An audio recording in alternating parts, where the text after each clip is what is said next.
Welcome to the Deep Dive. Today we're digging into a stack of your sources, really trying to unpack the shifting global landscape. That's right. We'll be pulling out the key insights from developments in Asia, the Ukraine conflict, and, well, the pretty tense situation in the Middle East. Exactly. We're aiming to connect some dots, maybe uncover a few surprising links, and help you get a handle on why all these things matter. Trade deals, peace talks, disarmament. You'll get a quick but hopefully thorough grasp of the implications. Yeah. Okay, let's start in Asia. This development between India and China, it seems like a pretty big deal. What exactly went down when the Chinese foreign minister visited New Delhi? Well, our sources say Wang Yi met with S. Jaishankar, India's external affairs minister. Okay. And the main thing was this commitment from China to resume some really critical exports to India. We're talking fertilizers, rare earth minerals, even tunnel boring machines. Tunnel boring machines. Okay, that's specific. It is. And what's really striking here is that this is a complete U-turn, right? China had these restrictive trade policies in place since, what, April 2025? Right. And those policies really mess things up for India. Their EV and electronics industries, they need those rare earth magnets. Yeah, crucial stuff. And agriculture, too.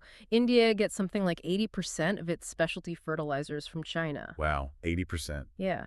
And remember those tunnel boring machines? They were holding up big projects like the Mumbai-Ahmedabad bullet train. Ah, okay, so the impact was pretty broad then. What does this turnaround mean, bigger picture, for India's economy and, the whole India-China relationship? Well, economically, it's obviously a boost for those sectors, but strategically, it's maybe even more interesting. How so? It really signals, I think, a kind of geopolitical realignment. This visit didn't happen in a vacuum. Right. Relations had already been warming up a bit after that agreement back in October 2024 on border patrolling protocols. Okay, along the line of actual control. Exactly. And it comes just before Modi is expected to go to China for the SEO summit. First time in 7 years. 7 years, wow. Yeah. So both sides seem to be acknowledging, maybe implicitly, that they need to cooperate more, especially with all the global uncertainty like, U.S. trade policies under Trump. Okay, that makes sense. But here's where it gets complicated, maybe. Because while India and China are getting closer, our sources are pointing to some real friction brewing between the U.S. and India. What's going on there? Yeah, it's almost contradictory, isn't it? It seems that way. We're seeing reports across U.S. media, CNN, Washington Post, Fox, CNBC, all talk about damaged relations. And Peter Navarro, Trump's advisor, he's been pretty vocal. Aggressive, even. Yeah, accusing India of being a global clearinghouse for Russian oil, basically saying they're funding Putin's war machine. Strong words. Very strong. And his article in the FT, it laid out this argument that India is buying cheap Russian crude, refining it, and then exporting high-value products. So indirectly helping Russia bypass sanctions is the claim. That's the allegation, yeah. Funneling billions back to Russia. And Navarro also argued it's risky for the U.S. to give India advanced military tech when India is getting cozier with both Russia and China. He basically demanded India stop buying Russian oil and, quote, start acting as a strategic partner of the U.S. Okay, demanding. And how's the U.S. administration justifying this? Especially the tariffs on India, but not hitting China the same way for buying Russian oil. Well, Secretary of State Marco Rubio defended the 50% tariffs on India. Right. His reasoning, according to the sources, was concern that taxing China would spike global oil prices. The global market impact. And apparently, European countries also pushed back against sanctions on China. Interesting. So how are Indian analysts reacting to this? It sounds like they might see a double standard. But that's exactly what our sources suggest. They're pointing to what they see as, well, hypocrisy. Like what? Like the U.S. hosting Pakistan's army chief, or past delays in selling defense gear to India GE engines, Apache helicopters, that kind of thing. Right, these deals took ages. Yeah. And they even point out that U.S.-Russia trade itself actually went up by 20% in 6 months under Trump. 20%, okay, that's quite a statistic to bring up in this context. It definitely adds another layer, doesn't it? So putting it all together, the China thaw, the U.S. friction, the economic pressures, what's India's play here? How are they navigating this? It really looks like India's doubling down on strategic autonomy. They're making their own calls. Okay. I mean, look at the numbers. Sources say India saved around $25 billion in the last fiscal year buying that cheaper Russian oil. $25 billion, that's huge. And they're still saving about $1 billion a month, often paying in rupees, which Russia then reinvests in India. So it's kind of a closed loop financially. In some ways, yeah. And to counter the U.S. tariffs, India's actively looking for other markets: South Asia, Southeast Asia, Africa, Latin America. Diversifying. Exactly. The feeling among strategic thinkers in India seems to be, okay, maybe the tariffs will go away eventually, but the trust, the goodwill in the U.S. relationship, that's taken a serious hit. Yeah, you can see how that would be the case. A real shift. Definitely. Okay, let's shift gears now. Let's pivot to Ukraine. Diplomacy seems to be, well, buzzing, but everyone seems to have a totally different idea of what peace means. What are the key meetings we should know about? Well, the big ones recently were Trump's summit with Putin in Alaska on August 15th. Right, the Alaska meeting. Did that lead to anything concrete like a ceasefire? Not immediately, no. Then, just a few days later, August 18th, Trump had meetings at the White House With what? with Zelensky, but also a bunch of European leaders: Macron from France, Merz from Germany, Starmer from the UK, Meloni from Italy. Go quite the gathering. Yeah.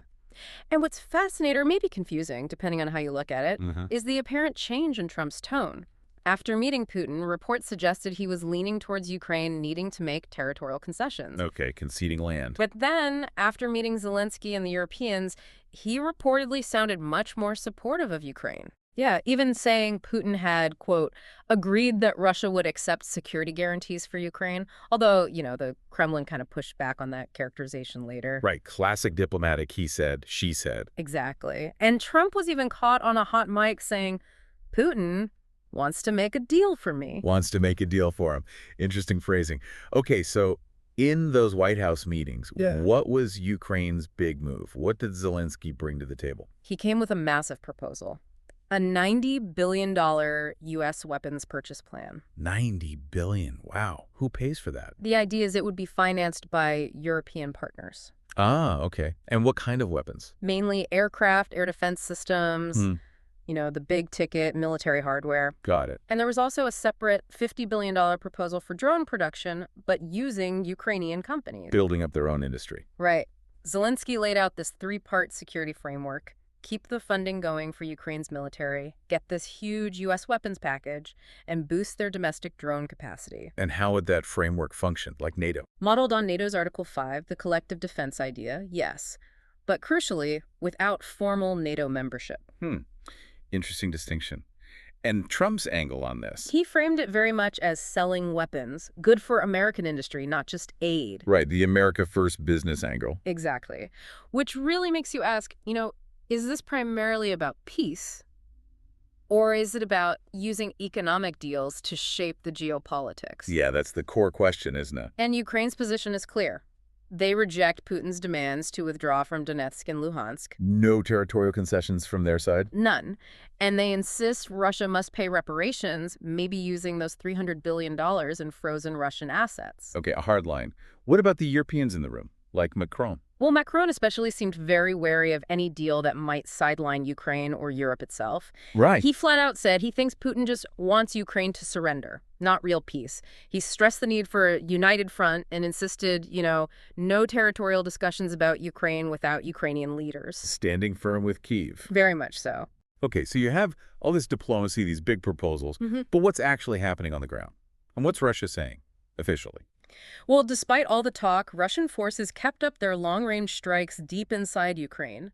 Civilian casualties continued. So no let-up in the fighting? No. And the Kremlin, they didn't actually commit publicly to any bilateral or trilateral summit like Trump had announced. So contradicting Trump's statements again. Seems like it. On the battlefield itself, it's still a grind. Ukrainians made some advances near Dobropilya, but Russians advanced elsewhere near Lyman, Toretsk, Pokrovsk. Back and forth. Yeah. And economically, sources suggest Russia's feeling the strain of funding the war. They're trying things like informally recruiting conscripts, shifting costs onto regional governments, trying to plug the gaps. Okay, signs of stress there. So if you put it all together, you've got Ukraine using these economic levers to try and lock in long-term U.S. support. Oh, right, the weapons deal. You've got Europe really pushing for Ukrainian sovereignty, resisting any deals that feel like appeasement. Macron's position. And then you have Russia still fighting, facing economic headwinds, maybe playing along with some diplomacy, but not really committing. It's incredibly complex. A lasting peace feels pretty far off still. Yeah, definitely sounds challenging and deeply contested. Okay, let's move finally to the Middle East. There's a potentially huge development in Lebanon involving Hezbollah. What's the situation? This is really critical. U.S. envoy Tom Barrack just landed in Beirut. Oh. He's there for talks about the future of that ceasefire between Israel and Lebanon, which is, pretty fragile. It always seems fragile, doesn't it? It does. But the big news, according to our sources, is that the Lebanese cabinet has actually endorsed a U.S.-backed plan To do what? to disarm Hezbollah by the end of this year. Disarm Hezbollah fully. That's the plan. Bring all weapons in the country under state control. Strip Hezbollah of its arsenal, something that hasn't happened since they were formed. Wow, that sounds ambitious is an understatement. It's incredibly ambitious. The whole idea is to make that November 2024 ceasefire sustainable, phase out all non-state armed groups. Okay. The Lebanese army has been told to come up with a plan urgently, like by the end of August. Okay, but Hezbollah, Yeah. they're not just going to hand over their weapons, surely, Yeah. given their power and history. What's the reaction been? Predictably fierce opposition. Yeah. They've flat out rejected it, vowed to keep their weapons as long as occupation persists, referring to Israel, of course. Right. Their leader, named Qasem, even warned of a historic battle if anyone tries to force disarmament. He called it an Israeli-U.S. project. Threatening repercussions. Severe ones, yeah. So naturally, everyone's worried this could just spark more fighting, maybe even internal conflict within It Lebanon. really highlights the deep mistrust, doesn't it? Absolutely. And remember, even with the ceasefire since November 24, things haven't been quiet. No. Israel's carried out sporadic airstrikes in southern Lebanon. They say Hezbollah is trying to rebuild its military strength. Okay. And Israeli forces haven't fully withdrawn either. They still hold key border areas. So unresolved issues on both sides. Exactly. Lebanese officials argue that getting all their territory back and ending Israeli incursions, those are essential for any lasting peace. Plus, Lebanon's looking to the U.S. and others for help rebuilding the war caused an estimated, $11 billion in damages? 11 billion. Huge cost. So given Hezbollah's rejection, the ongoing tensions, the partial Israeli withdrawal, what does this mean for stability there? Can this disarmament plan actually succeed? That is the multi-billion-dollar question, isn't it? Can Lebanon pull off disarmament and get Israel to fully comply with withdrawal and ending incursions? Seems like a massive if. It really does.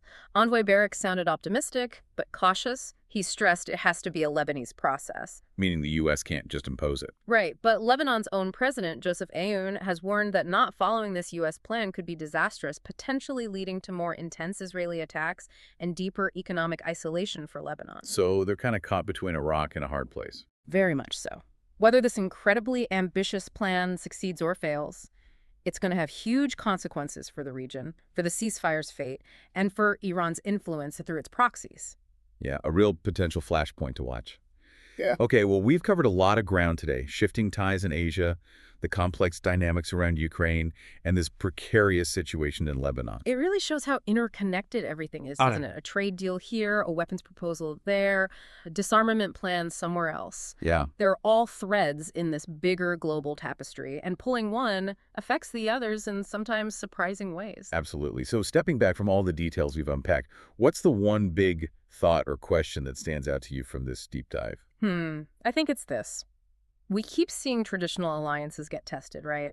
And economic leverage, trade deals, sanctions, investment, it's becoming such a powerful tool in diplomacy, maybe the powerful tool. So in this increasingly multipolar world, maybe the question we should leave you with is, how is the very idea of a strategic partnership changing? What does it even mean anymore?